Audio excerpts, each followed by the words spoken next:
Good morning, good morning, good morning, good morning, everyone out there. Happy Monday to you, folks. Happy Monday to you, folks. Before I get started today, as always, let me check my lives to make sure we're all good. Good morning, Facebook. What's up? What's up? What's up, Facebook? All right, Facebook is here. Facebook is here. Shout yourself out on Facebook if you're listening to me on Facebook. LinkedIn. So for those of you who don't know, every Monday, Wednesday, and Friday, I go live on three platforms. Okay, it's LinkedIn, YouTube, and Facebook. So, all right, we're good on LinkedIn. Let me check YouTube real quick, and then we'll get this party started. We'll get this party started right. We got a lot to talk about today. A lot, to the point where I'm probably gonna have to break down this whole thing into. I'm gonna have to break it down into two episodes. So expect this one today and probably Wednesday too, because the thing that we're gonna be breaking down today is all about culture. It's all about understanding the culture. It's all about understanding how important culture is and how important it is to build a legacy, and how we actually measure success, and how success isn't measured necessarily in the right now. Success needs to be measured in what you're providing, what you're showing, what your subordinates, what the people who were underneath you, who have learned from you, how they're doing. We're going to dive into all that. So before I get on to the topic, let me introduce myself to any new listeners. As one, Crookshank here, former Division I college football player and current 5-time published author and speaker.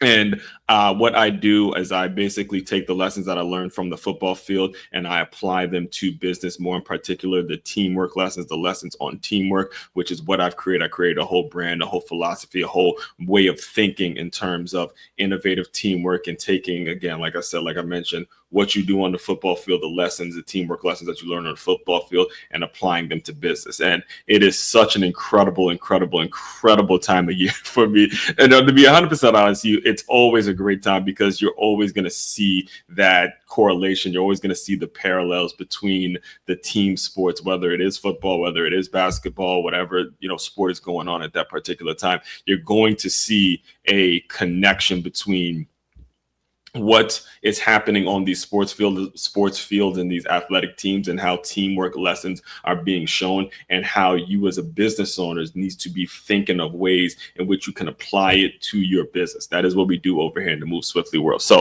before I get into all of that today, let me get through some announcements real quick.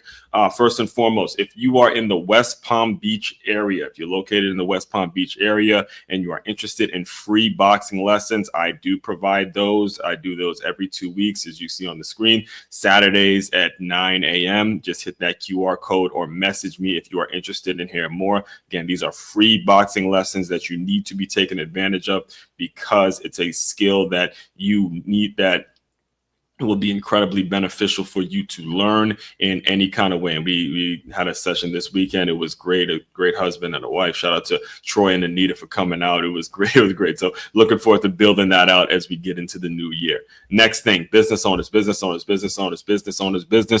to me very closely. Free guide.makeyourmove.com. Again, I am the host of the #1 show on innovative teamwork. If you go to the Move Swiftly podcast, you don't even have to look up Move Swiftly podcast. You can go to your podcast app right now and look up innovative teamwork. You're going to see my show as the #1 show. What I've done is I've created a free guide with just 10 steps in which you can use innovative teamwork right now to reduce the turnover in your business. Trust me when I tell you, I have a ton of experience dealing with turnover and the ways to avoid it, and how you as a business owner can set the tone to avoid a lot of the mistakes that people make.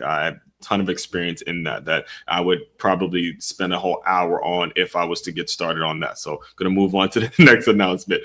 Patreon.com. Tap into the Patreon link, patreon.com/as144. We've officially opened up the Patreon link. We have preseason. We have something for everybody. We have preseason, regular season, and postseason, depending on where you are in your business. Be sure to tap into one of those tiers and we will move forward. All right. So here we are. Let's kick off the show. Baby. So Monday morning, as regular listeners know, here's what I do every single Monday morning. I've been doing it for the past, I'd say month. About a month now, You guys can go check my receipts on that. But every single Monday, I started off with something that I call a make your move kickoff question. And normally the question is based on some current events, based on what I viewed throughout the weekend, some of the highlights that I had this weekend. Again, as a person there this time of year, I'm really consumed with the college football world because it provides so much incredible content for me to come and speak about. The question for today is,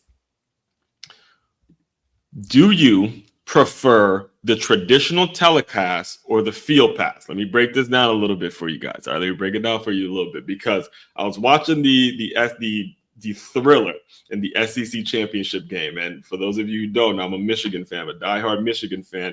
But a couple of weeks ago, as the playoffs were starting to take form, and I realized, hey, this ain't Michigan's year. We're having a rough year and all that. I made the pick. I got on camera, and again, you can go pull my receipts. I made the pick, and I said Georgia is going to be the national champions this year. All right. So I'm watching the SEC, and again, I made that pick not with a whole lot of confidence. I didn't really say it with my chest like that, but I just felt like, given the fact that it's really wide open, and as you can see, the teams are very evenly matched. When you look at those top three teams. I said, hey, Georgia, I feel like Georgia has the experience to get it done. So I'm watching the SEC championship game, and I was actually at a Duffy's. And, I'm around other Georgia. I was sitting next to a Georgia fan who was reminded of me of myself the week before when I was watching Michigan play Ohio State. She's like just pacing, couldn't take it because the game was so intense for her. But Georgia pulled it out at the end. But I'm watching the game, and I noticed that there's two channels. So there's ESPN having their field pass, where they have a lot of the guys that work for SEC Network, and they're walking around the field, and they have their microphones, and they're giving you their thoughts of the game, and they're interviewing legends. You had Vince Young there, you had David Pollack, you had Matthew McConaughey, you had Tim Tebow. You had them as you're watching the game. You see them interviewing the guys as they're watching. So it kind of puts you in this place where you feel like you were at the game. And I've been to enough football games to know that that's exactly what it's like when you're on the sideline and you have field pass and you're watching the game. So you had that option of watching the field pass, or you had the option of going to ABC and watching the traditional telecast, right? So the question today is, what was better for the viewers? What's better for the viewers? Is it the traditional telecast or the field pass? And I gave my answer to this question earlier today in the Move Swiftly Thought,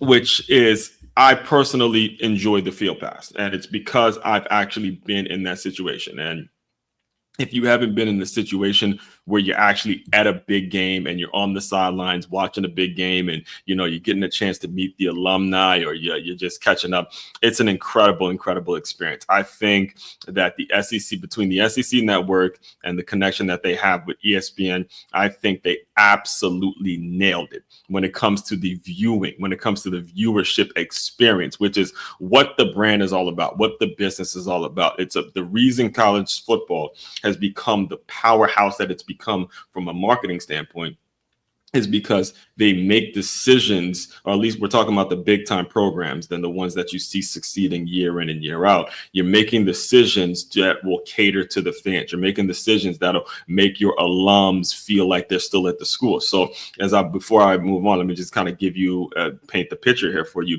Let's say you were watching the SEC championship game from wherever you were, that you were from home, and you went to either Georgia or Texas, and you had the field pass, right? You were watching the field pass on ESPN. It made you feel like you were actually at the game. It made you feel like you're actually at the game, and that, in my opinion, it keeps people engaged. The folks that graduated years ago, the folks that are no longer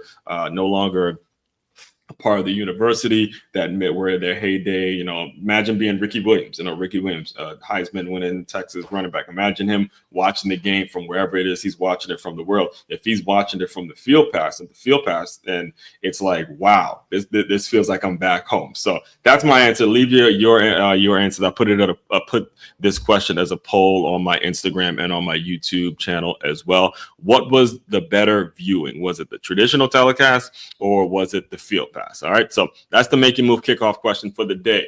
All right. So as far as today's topic, before I get into today's topic, as you guys can see, we're talking all about Bama being so the story when the college football playoff came out, right? And let me just break down what happened when everything was revealed.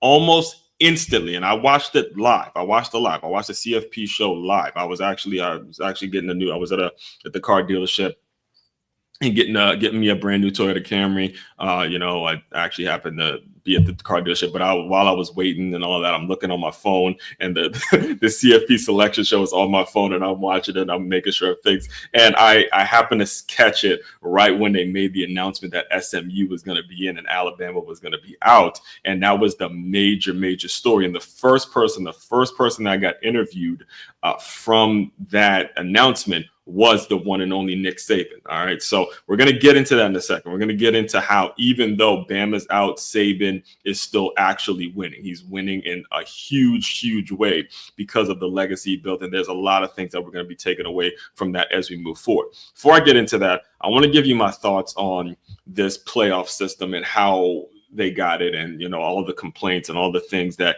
are back and forth. Because I said it last week that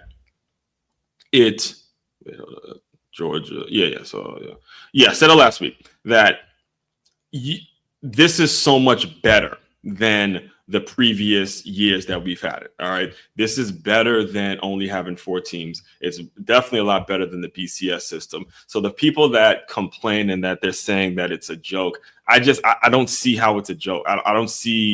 I just disagree with anybody who can complain about the way the committee got it. Now, the only caveat I might have is the fact that, they may have let too many teams in. But I think it's important that, look, the committee was in a no-win situation. You have to honor the fact that a team goes and wins their conference, because this is them later in the year. Now, if you get a big win early, like the complaint is, or the conversation is kind of centered around, do you go with strength of schedule versus honoring the people that won their conference? Because obviously a year ago, Florida State wins their conference. They go undefeated, yet they let Alabama in the 14 playoffs. So I think this way it's a whole lot better, because there's a solid balance of, hey, if you have a strong schedule and you're in the front of and you are ranked in a high place throughout the year and you maintain that and you go and win your conference, then you're in.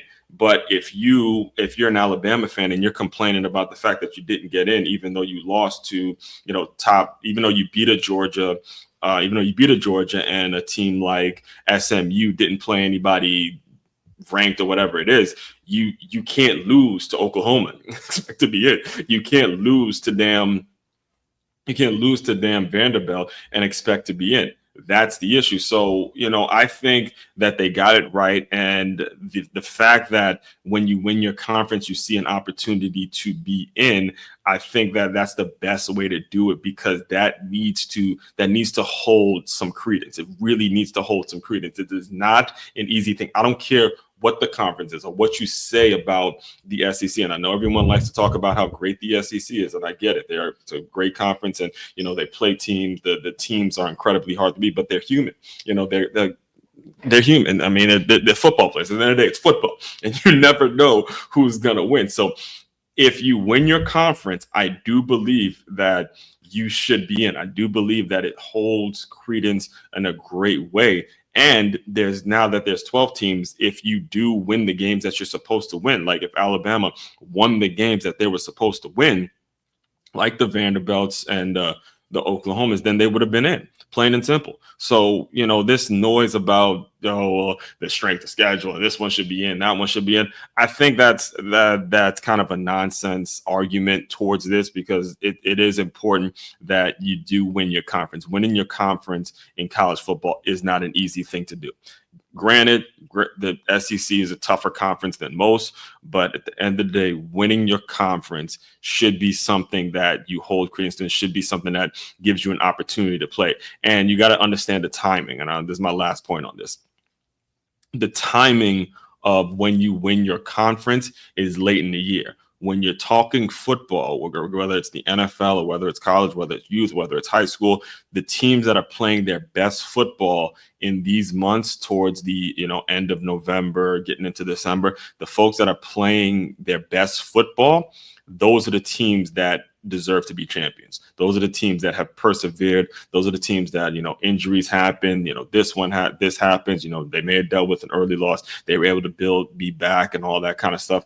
When it comes to the teams that deserve to be in my opinion, they're playing their best football at this time of year. And those are the coaches that deserve to have an opportunity to play for a national championship. So that's just my take on it. That's just how I viewed the whole thing. So let's get into today's topic, which is, as you see on the screen, the story, and I brought that up because the story after the selection committee announced their picks for the 12-team playoffs, the immediate story was the first one out. All right, this is something that I think ESPN and the mainstream media actually does an incredible job of, because it obviously keeps people engaged, it keeps the ratings up, and it keeps people angry, it keeps the fans out. They're not going to announce the 12 teams. They're going to also announce, okay, here are the first 2 teams out, so we can debate it.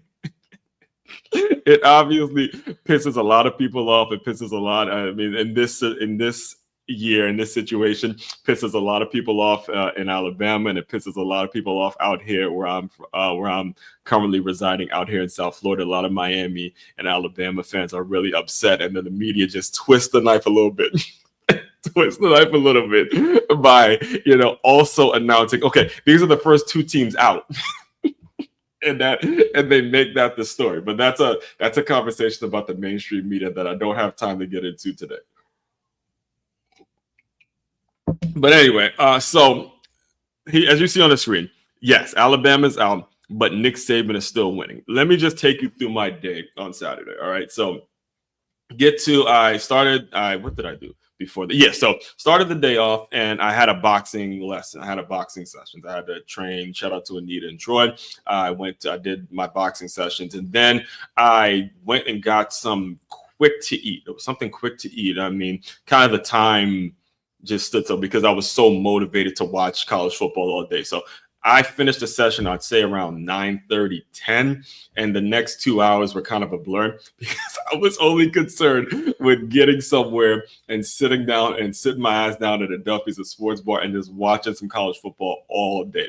And that's what happened. So I got there, and I was watching some College Game Day. So anyway, I was watching some College Game Day before the Arizona State and Iowa State game. So watched some College Game Day, and in this clip was playing, and the guys on College Game Day with Herb Street and Saban and McAfee and them boys, they were being their normal selves. And I'm looking at it, I'm seeing me as a potential person that could be on that kind of platform, and just talking ball with guys who just love them some college football. So as I'm watching, this clip came up. I can't remember if it came up on TV, if it came up on my YouTube feed, but it led to today's topic, where when you think of the idea of success, when you think of what success is all about, when you think of being a leader, this is something that you can look at Nick Saban, and we're gonna talk a lot about Nick Saban today. But you can look at Nick Saban, whether you like him or you dislike him, wherever your feelings are about him,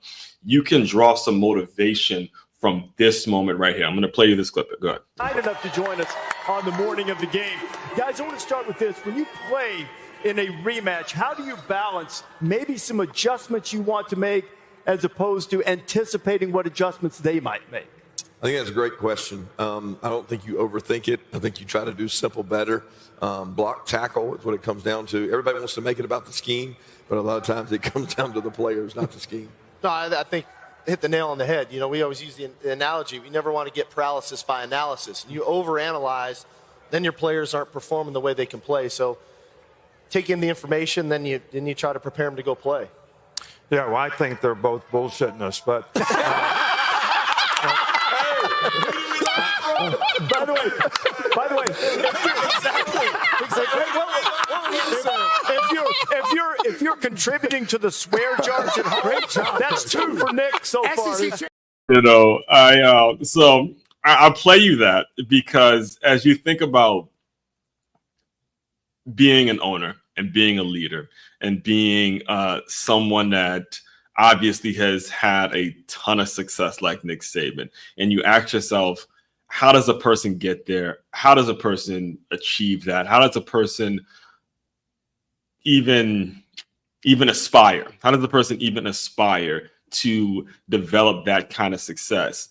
And you think about the fact that, hey, 2 of his assistants, you have one in Kirby Smart, who was a defensive coordinator for him, and you had the other, and I couldn't play the rest of it. He goes in, the reason he said that they were bullshitting us was because they coached underneath him and all that. But you have your defensive coordinator, and you have your former defensive coordinator in Kirby Smart, and you have your former offensive coordinator in Steve Sarkisian, and they're getting ready to play in the biggest game of the day. And you knew how they prepared. You knew, you were part of the process in getting them where they are.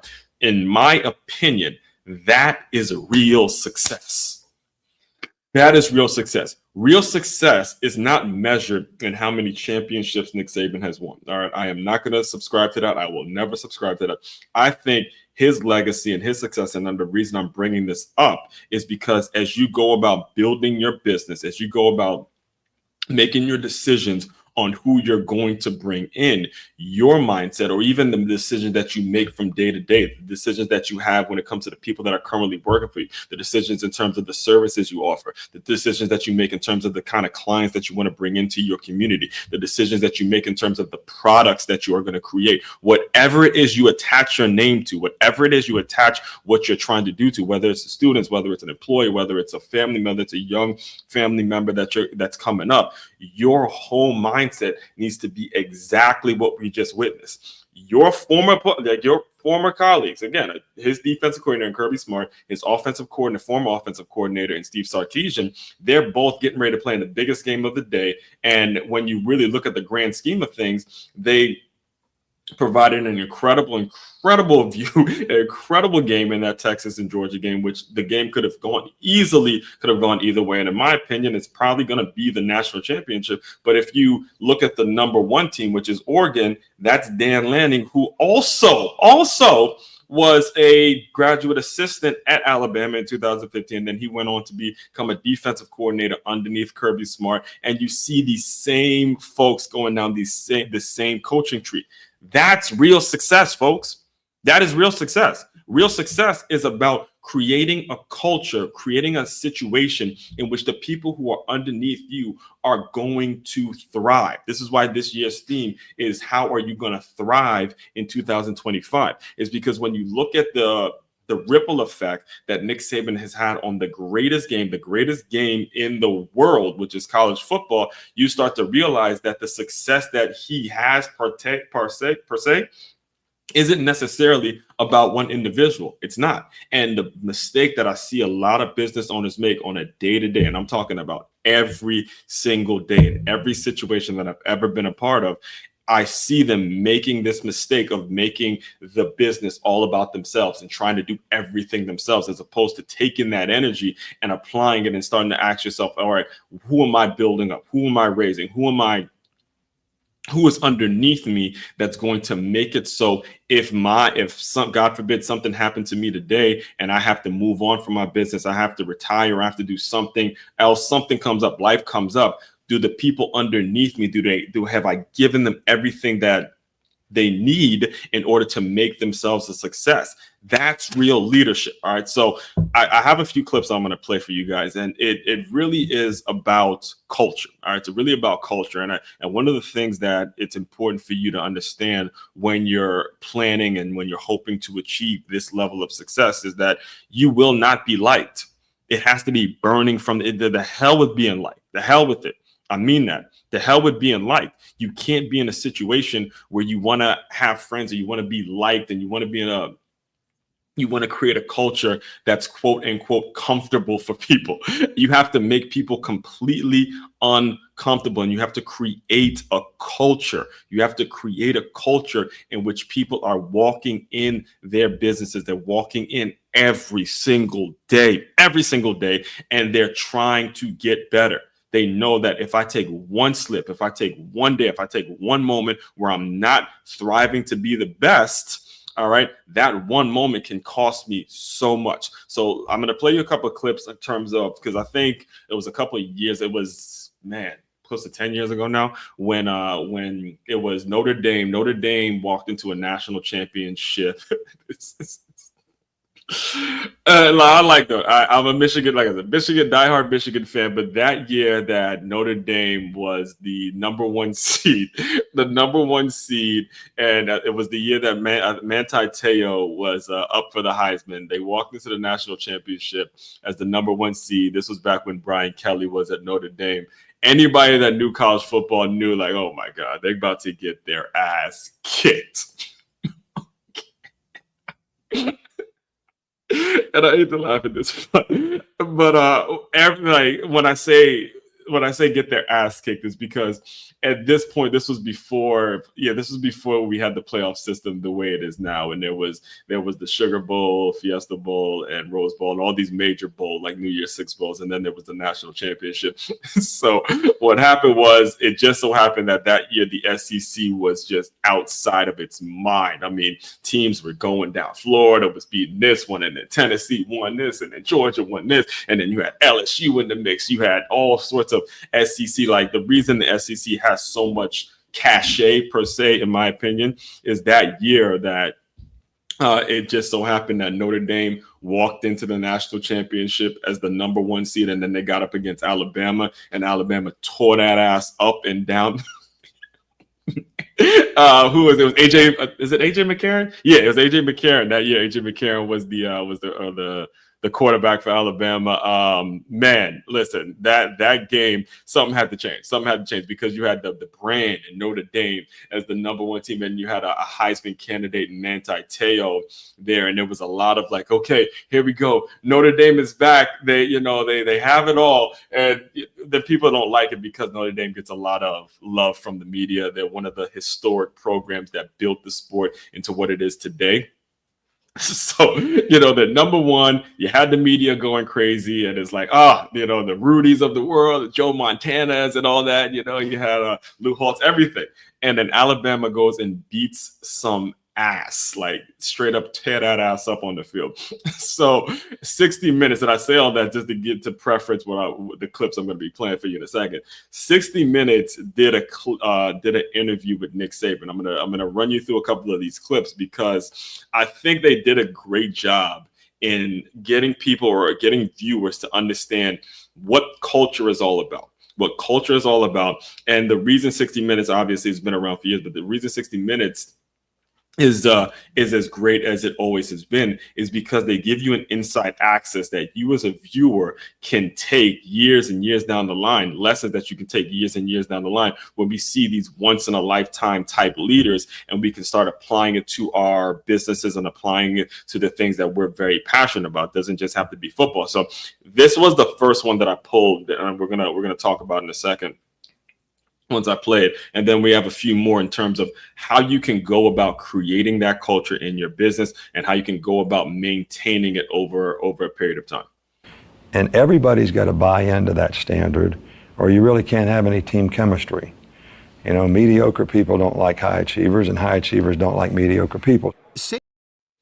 All right, so I'm going to play it for you one more time, because I forgot to actually tell you guys what he was asked. So he was asked before he answered, he was asked, or before he made that statement, excuse me, he was asked, are you too hard on the players or something like that? He was asked something along the lines of you're too hard on them, or, you yell at them too much or whatever it is. And this was the response that he gave. And everybody's got to buy into that standard, or you really can't have any team chemistry. Mediocre people don't like high achievers, and high achievers don't like mediocre people. Two things from that. All right. Number one is chemistry and standards. Two words that if you take anything away from everything I'm talking about today, and in terms of how you can apply some of these major lessons that we see on the field to what it is you're doing, it's standards and chemistry. Say it with me, folks. Standards and chemistry. Raising your standards, raising exactly what it is you want out of your employees, raising the standard to the point where if you can't buy into this standard, meaning if you're not bringing in 10 to 15 leads a day, if you're not making your calls a day, if you're not bringing in the sales, if you're not teaching this one, if you don't have measurables, standards, there is no team chemistry. There's just a bunch of individuals out there floating and just hoping that they don't get fired. And that is not the culture you want. Trust me when I tell you, as an owner, you don't want to have a situation in which you have no standards, where you're just bringing people in for whatever reason because they graduated with this or they have that certification, whatever the criteria is that the world puts out there. You need to set your own standards and hold folks accountable for meeting this standard every day, because what starts to happen is it's either you adapt or get the F word out. I'm working on my swearing now, but it's you adapt or get the F word out. All right. And when you have people who are forced to adapt under these extreme situations, under these extreme circumstances, under these extreme standards, and again, the standards could be, it's you as a business owner that you can create whatever standards you want. But if you have these standards and folks are forced to adapt, they start to trust each other more. They start to build that chemistry that he's referring to. And then people are going about the business that they're going about doing their business as if it is their business. All right. You get your regular employees, and this is why, we started today off with this question about better viewing field pass or traditional telecast, because the field pass actually puts you in the game. And when you're talking about raising the standards and raising the chemistry in your business, now we're talking about, okay, we're going to build up the standard. We're going to hold everyone accountable to this standard. And the people we bring in are going to learn to adapt. And then we're able to move forward. You can't do that if you're constantly dealing with turnover. You can't do that if you're not establishing a certain way about holding yourself accountable, holding your business accountable. So again, I'm going to play you some more clips, but the main thing to take away, especially from that one, is when he says, let me play a few. And everybody's got to buy into that standard, or you really can't have any team chemistry. Mediocre people don't like high achievers, and high achievers don't like mediocre people. Bingo. All right. Mediocre people don't like high achievers, and high achievers don't like mediocre people. So you just got to ask yourself, this is the come to Jesus moment.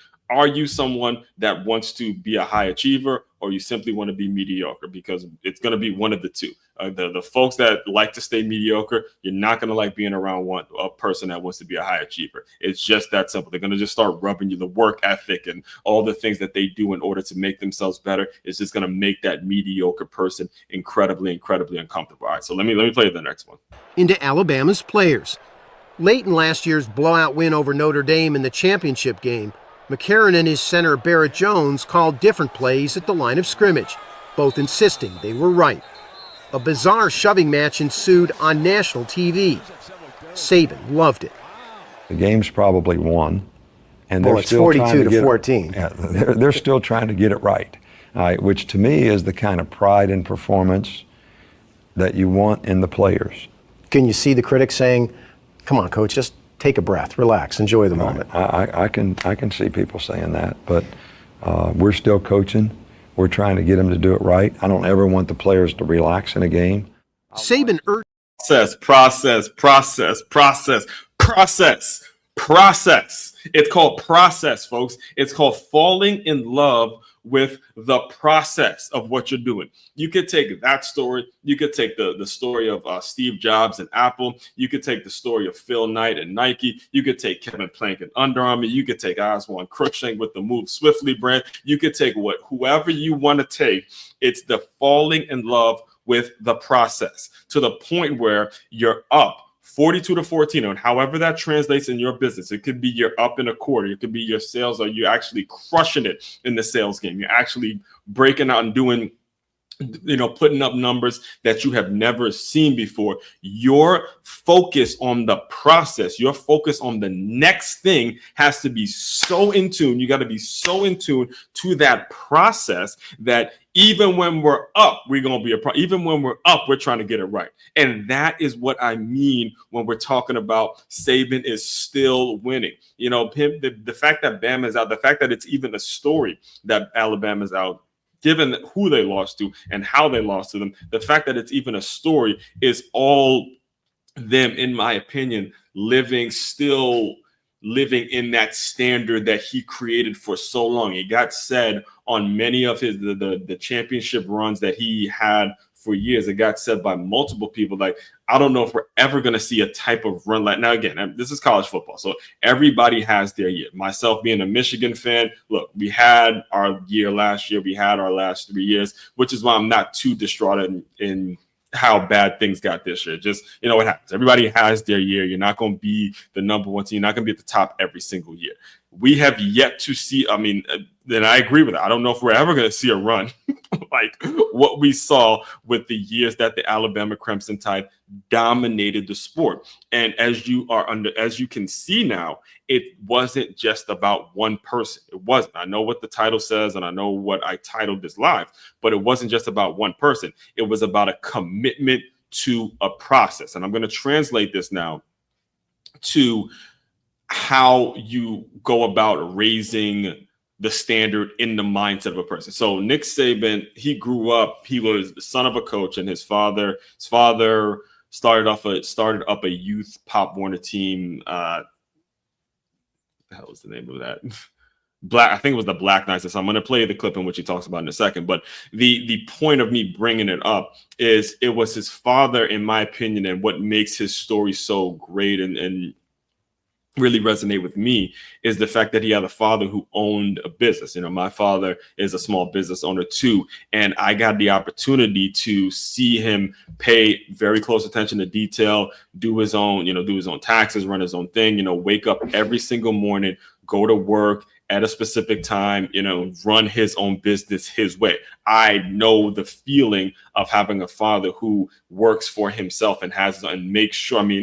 There were times where I have to cut the grass, right? And my father would look at me, even just cutting the grass, and just look at me and say, make sure you do a good job. If you got to go back and weed whack and like I had to cut the grass and then go after you cut all this grass in the summer, and then you got to go get the weed whacker from the shed and make sure that's good, and do fertilizer, all the yard work that I had to do. And then during this time of year, there was fall, so I had to rake leaves and then pick out the sticks and do the yard work with. When I, growing up, the yard work and the things I would do with my father, there was also the climbing on trees and, cutting down branches, that there were certain things. So when it comes to being raised by a father who is a business owner, this is why Nick Saban's story resonates so much with me. But I'm going to play you this clip, and then we're going to translate this into how you can set an example for younger people, how you as an owner, whether you're the owner of a business or you're just a leader in general, teacher, coach, whatever it is,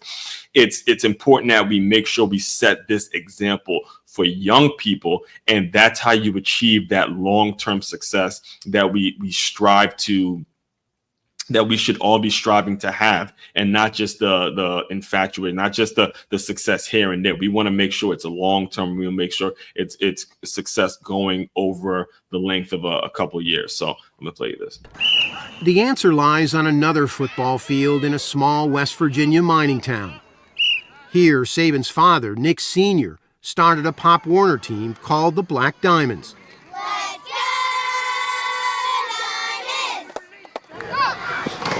Today, the Black Diamonds are still playing on the same field, only it's now named for Nick Sr., a local legend. Nick remembers how his father's long, demanding practices always ended on a hill in the back of the end zone. And it was like a 3-level hill, and it's almost straight up. And we would line up at the bottom of that hill, and that was our conditioning. We'd have to sprint up that hill.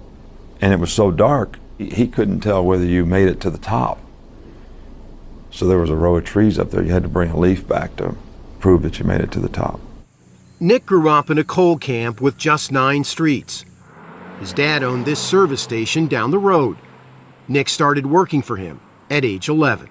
If we washed a car when I worked for him at the service station, and it was not done exactly, perfectly, correctly, he would say, wash it again. And you had a fear, as I understand, of certain cars. The navy blue ones and black ones were really hard to keep the streaks out of. A single streak, you had to do the whole car over again. Well, now we know where the attention to detail comes from. That's where it comes from. Nick thought he wanted to run a car dealership after playing football at Kent State. But while serving there as a graduate assistant coach in 1973, he told his dad that coaching was in his blood. I said, I think this is really what I want to do. That was the last conversation we had, because he passed away the next weekend. His dad was only 46. Saban began. All right, so there's a lot there. All right, there's a ton of takeaways from that. Every time I've watched that, probably maybe 100 times since it came out. It's come out. Oh, it's been over 10 years since ago. But the fact that you're talking Pop Warner football and you're talking youth football with me, I could talk for hours on that. But when you talk about running hills every day, every night when I was growing up in Maryland, we lived on a hill. I would take sprints up hills, and my mother actually was the one who would make me go run hills, and really kind of pain. I talked about it in this book right here, where my mom would make me, she'd wake me up and make me go run the hills, and I would, be tired, and she'd wave this idea of me playing in the NFL around and say, if you're really trying to go to the league, then get your ass up and run these hills. So, when it comes to him and his father making it so he had to bring a leaf back from the hill, and also the point about washing cars. Where your dad is making you wash cars the same way dad made me, I do remember washing cars, but also do not do laundry, but cutting the grass and doing the weed whacking, and just the look on your old man's face when they're teaching you a lesson that you as a kid, you don't know why the hell you're doing it until you get older, and then you realize how much attention to detail how important it is to pay attention to these details, how important it is to have these details in your mind, and how much they actually did for you by making it so you do it the right way. That's what the world is missing, guys. That right there, everything he laid out is what the world is missing. And we are pushed in a direction. All right, we are pushed in a direction in which we take a very selfish approach to life in general. All right, what we celebrate a kid going to college and getting a job that's paying them 6 figures, and I'm not saying on any of that there's anything wrong with that, but it's the way we emphasize the money. It's the way we value money and value status and value a corner office and value all the things that come with what the world has made success. We don't value enough just the traditional principles, the attention to detail, to making sure you are doing something and you're putting something out there in the world that's going to lead to a positive outcome for society. We more so celebrate folks who are making selfish moves, and it's hard for people to really make that transition. All right, so the next 2 clips I'm going to play you is very important, because in this particular world, and because of access and because of what social media has done to society and what we value, and the like button, and you like this one, and this one has this amount of followers, this one has this amount of views, and what we're constantly talking about, it has affected the way recruiting works. It has affected the way the college game is being recruited. And I thought that this was important, because I tell, for those of you who don't know, if it's your first time tuning in, I see more people coming in now. I started off. My first job out of college, I was a college scout. I was a college scout for a company named National Scouting Report, and every single day I'd be at a different practice, watching different sports. I'd be at a different camp, and I'm doing, FB, and then I did some FBU stuff. So a lot of my work is wrapped up around the recruiting world. And whenever I have a conversation with a parent, I always send them this clip, and I tell them exactly what Nick Saban used to do whenever he was high on the kids. I'm going to play you this, and then we'll get into the next topic, and then I'll close you guys out. Academic scholarships. At 62, Saban continues to coach as if his next paycheck is in doubt. We can't go to the line on offense and stand there till the shot clock runs out, trying to figure out what the defense is going to do so we can call play. Saban's idea of relaxation during the season? Watch more film. And no one is more relentless at evaluating recruits. Is it true that if you really like a high school player, you will have every single play of his career put on tape? And I watched that guy. Every single play? Every single play. If you think Saban needs to get a life, well, you're not alone. But in a profession that is a minefield for couples, he's been married to his great... So that one hit home. I played for Powerhouse Youth Football Program, played for Powerhouse High School Football Program, but the White Oak Warriors, the Youth Football Program, the Good Counsel Falcons, again, another legendary coach in Bob Malloy. And the thing about that transition from high school to college is you really don't realize how much you're being evaluated. All right. When you don't realize how major that transition actually is until you actually get there. So when you talk about how serious you take your job as a college coach, and for you to look at every single play, do you know how many plays that is? For you to look at every single play, and then you ask yourself, okay, how was he able to build up what he's built up at Bama? It goes right into that clip. And whenever I recruit a kid, and tons of kids out there, tons of young athletes out there that say they want to play college ball, and they think they got what it takes. They think they're quote unquote him. Tell them, hey, are you ready to be evaluated on every single thing you do? How you eat, how you walk, how you damn sleep. All right, what you putting in your body, all of that matters. All right, so because I do a lot in the recruiting world, I'm going to play you this. I'm going to play it for you one more time, just so you understand the realities of the situation. Academic scholarships. At 62, Saban continues to coach as if his next paycheck is in doubt. We can't go to the line on offense and stand there till the shot clock runs out, trying to figure out what the defense is going to do so we can call play. Saban's idea of relaxation during the season? Watch more film. And no one is more relentless at evaluating recruits. Is it true that if you really like a high school player, you will have every single play of his career put on tape? And I watched that guy. Every single play? Every single play. If you think Saban needs to get a life, well, you're not alone. But in a profession that is a minefield for couples, he's been married to his great... All right, so final point in all of this, and you said a lot, I covered a lot.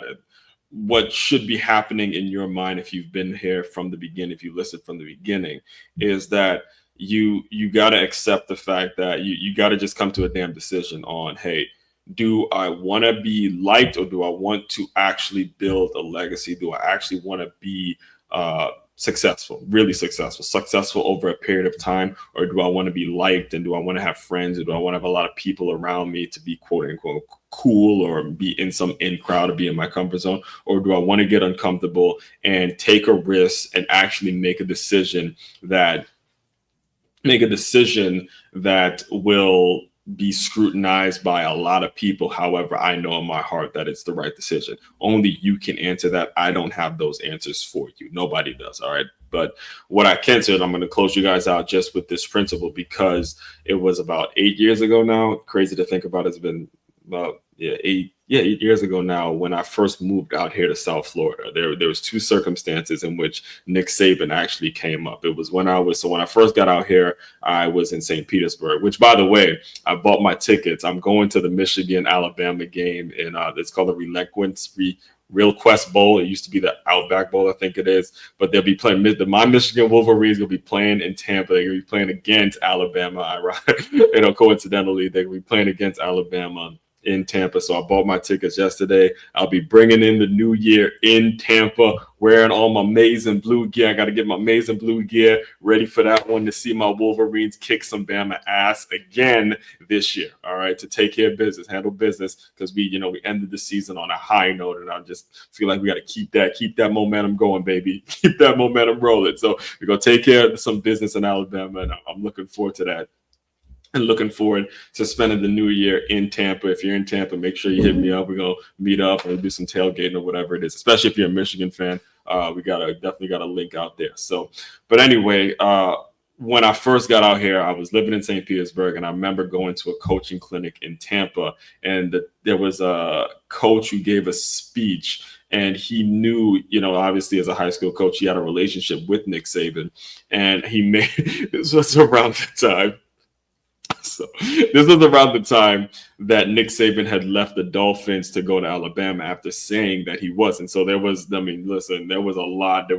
whole lot going on in Florida when it comes to Nick Saban. In fact, when I first got to South Florida, I moved to South Florida to work for the Miami Dolphins Foundation, and I was around like diehard Dolphins fans. They would call the man Nick Saban.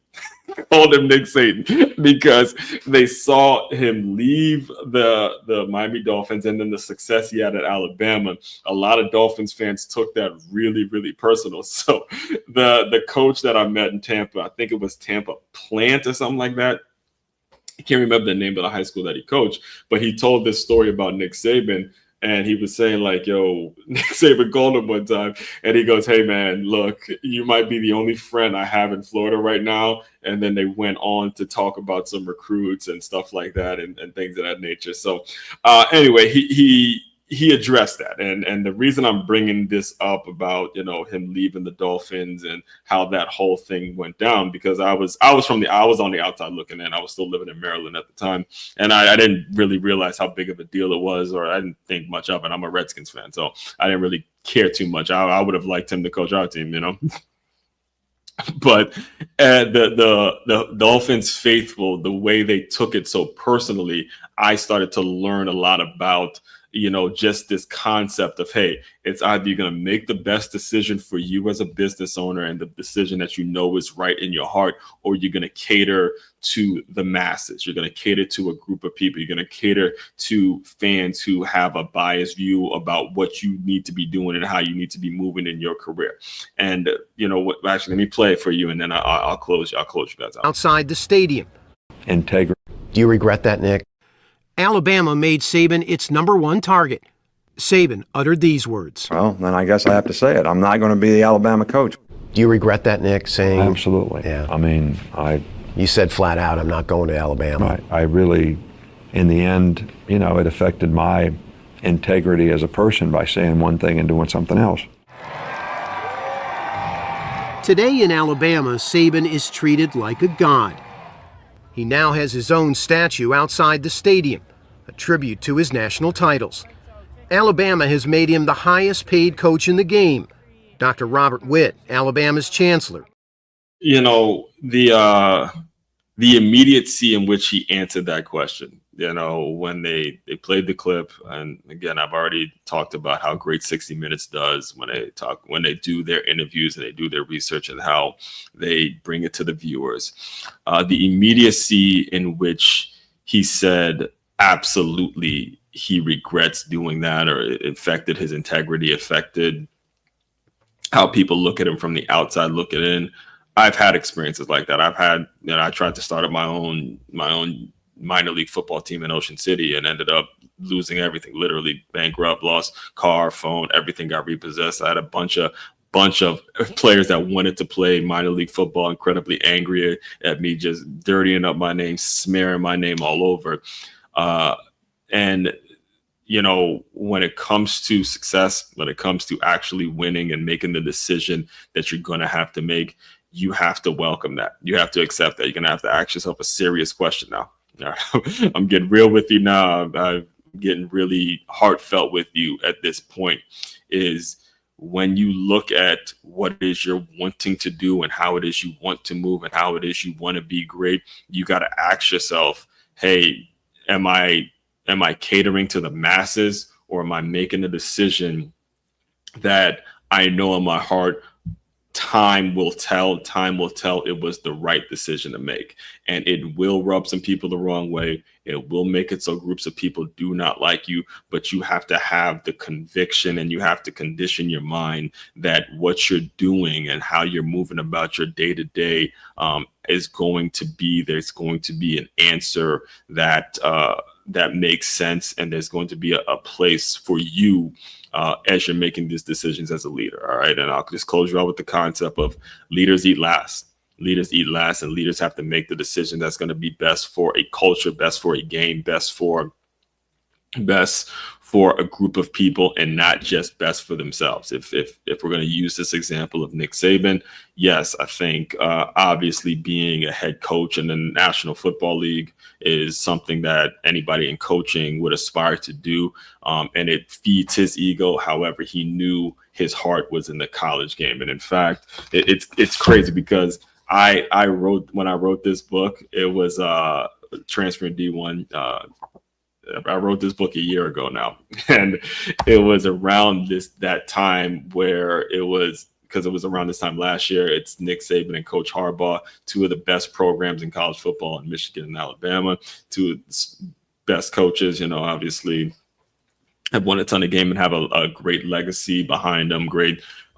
Just great in terms of what the sport tries to represent, family and all that. And again, I'll probably talk more about this on Wednesday when I dive into systems and all that good stuff. But it would have been good for Nick Saban's ego per se to stay in the NFL, because he could say he's an NFL head coach, but making the decision to go back to the college game where his heart obviously is, and where you can have the most of a positive impact on the game, is a decision that you're not making for selfish reasons. It actually turned out that the decision was for selfless reasons. And when you ask yourself as a business owner what the hell it is you're doing, how it is you're building your team, what are you going about doing when it comes to professional development, and how you help your staff, how you help the people underneath you, when you go about doing it the right way and you're going about doing it from a selfless place, eventually the result is going to be what we see the results have been as Nick Saban built out Alabama, what he's all about. So, all that being said, looking forward to diving more into this, man. I got a lot of new people coming in. Let me check the chat real quick to see if I have any. All right, yeah, a lot of new people coming in as I was talking. This recording will be out on YouTube almost soon as in the next couple minutes here, as soon as I end the stream. And before I go, let me just remind everyone, if you want to tap in, if you like this content, if you like this whole concept of, using sports, using the game of football, particularly the innovative teamwork lessons, the teamwork lessons that it provides. If you like aligning that with your business, make sure you tap into the Patreon link. It's patreon.com/as144. Again, it's one Crookshank, your one and only Move Swiftly speaker, checking out. You guys continue to move swiftly. We will talk more soon.